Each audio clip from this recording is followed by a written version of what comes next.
Close your eyes for a second. When I say Las Vegas, what instantly pops into your head?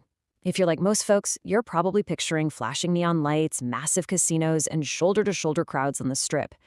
It's so easy to look at the entertainment capital of the world and assume that's the whole story. But is Las Vegas actually just a tourist trap? Is it really nothing more than a weekend playground? Or is there a real breathing community out there thriving just beyond the glow of those resort marquees? Well, get this, 2.4 million people. That's the 2024 estimated population of the Las Vegas metro area. We're talking about nearly 2.5 million folks who don't just visit Vegas, but who wake up, commute, raise families, and just live their everyday lives in this desert basin. It's literally one of the fastest growing metro areas in the country. So to really understand this place, we've got to snap out of that tourist mindset and step into the resident mindset. So, welcome to this explainer Beyond the Neon, a resident's guide to the Las Vegas Valley. Whether you're seriously considering making the move to Southern Nevada, or you're just kind of fascinated by how a massive city actually functions in the middle of the Mojave Desert, you are in the exact right place. Today, we're looking past the casinos and the celebrity chefs to uncover what it's genuinely like to call the valley your home. Think of this as your personal relocation checklist. We'll start with Welcome to the Ninth Island, then look at surviving the desert climate. Next up is finding your perfect neighborhood, followed by exploring your local amenities, and finally, education, sports, and culture. All right, let's jump straight into Section 1, Welcome to the Ninth Island. We're uncovering this 600-square-mile valley. You are going to hear this nickname constantly once you get here. The Las Vegas Valley is affectionately known by locals as the Ninth Island. Now, this isn't just some clever tourism slogan. It's a very real, deep-rooted cultural tie. Because so many people from Hawaii have relocated to Vegas over the years, the valley has soaked up this amazing Hawaiian influence. From incredible local spots serving up authentic poke and plate lunches to just this really warm spirit of aloha running through the neighborhoods, it's completely unexpected and totally defies that stereotypical Vegas image.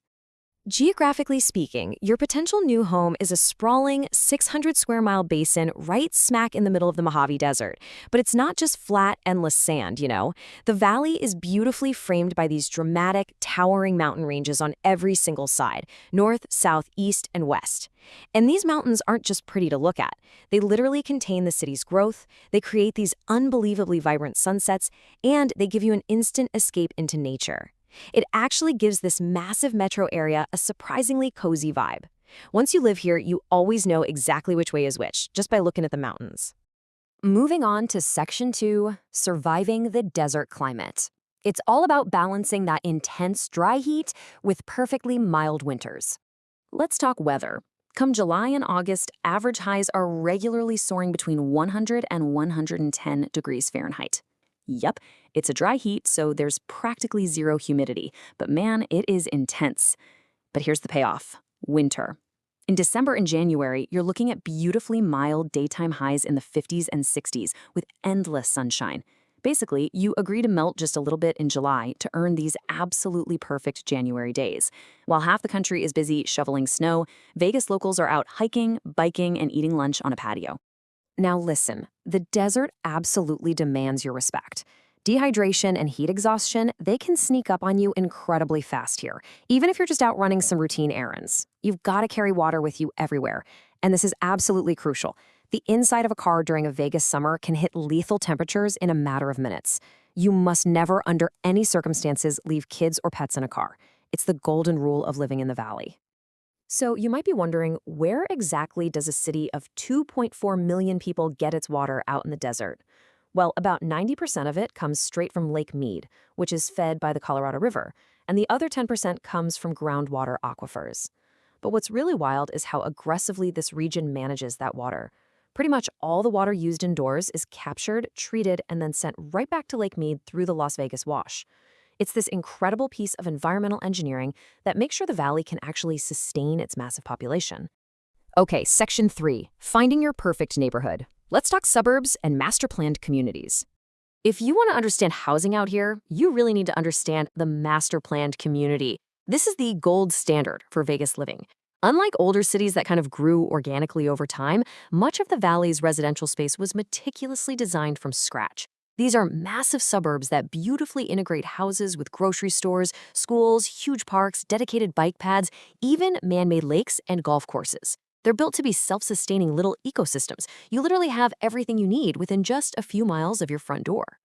Imagine taking a helicopter ride over the valley right now. Over on the west side, right up against the mountains, you've got Summerlin. It's super famous for having over 150 miles of award-winning trails. Head down southeast to Henderson, and you'll fly over gorgeous, established spots like Green Valley and Anthem. Up in the northwest, there's Centennial Hills, and further south, Mountain's Edge. These neighborhoods offer this really peaceful, amenity-packed suburban lifestyle that feels worlds away from the neon lights, even though you're usually just a 20-minute drive from the Strip. That brings us to Section 4, Exploring Your Local Amenities. We're looking at parks, trails, and recreation.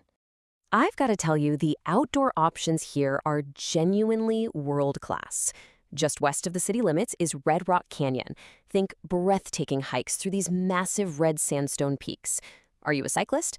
The River Mountains Loop Trail gives you 35 continuous paved miles connecting the valley right to the Hoover Dam.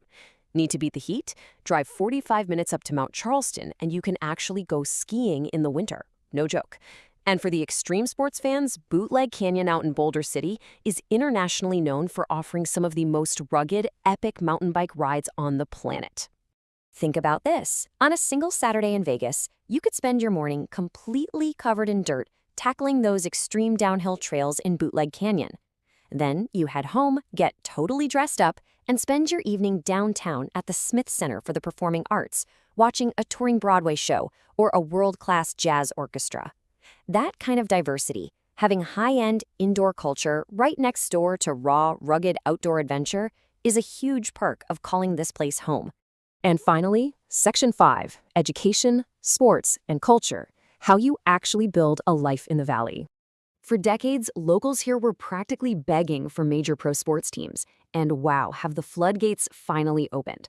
The Vegas Golden Knights brought NHL hockey to the Valley in 2017, and it instantly united the whole city. The Las Vegas Aces of the WNBA followed right after and built an absolute dynasty. In 2020, the Raiders brought NFL football to the gorgeous new Allegiant Stadium. And with the Athletics planning to bring Major League Baseball here by 2028, Vegas has rapidly turned into one of the premier sports cities in America. Locals finally have huge hometown teams to root for. Now, if you're bringing a family, the educational infrastructure scales right up with your kids. Step 1, you've got primary and secondary education running through the massive Clark County School District. As they get older, they can grab specialized or community degrees at the College of Southern Nevada. And for a full 4-year degree, they can stay right in town at the University of Nevada, Las Vegas, UNLV, which is just a couple of miles east of the Strip. It's a complete pathway from kindergarten straight through to a college degree. But beyond sports and schools, the local arts and culture scene is just thriving. If you move here, you are definitely going to find yourself downtown for First Friday. It's this massive monthly festival that celebrates local artists, food trucks, and musicians. You can also explore the area's wild history at the Nealon Museum, which is basically a graveyard for old casino signs, or the Atomic Testing Museum. And for the kids, places like the Discovery Children's Museum are a total blast for weekend outings. There's this deeply rooted local fabric here that has absolutely nothing to do with the tourism industry. So let's go back to our very first question. Is Las Vegas just a tourist trap? Well, maybe, but only if you never step off the casino floor. For 2.4 million people, the real jackpot is this 600 square mile community hiding just out of sight of the neon. It's a place of gorgeous neighborhoods, miles of mountain trails, a booming sports scene, and a totally resilient population that has mastered life in the Mojave Desert. It is a fascinating, complex, and incredibly rewarding place to live. The only question left to ask is, when are you moving in?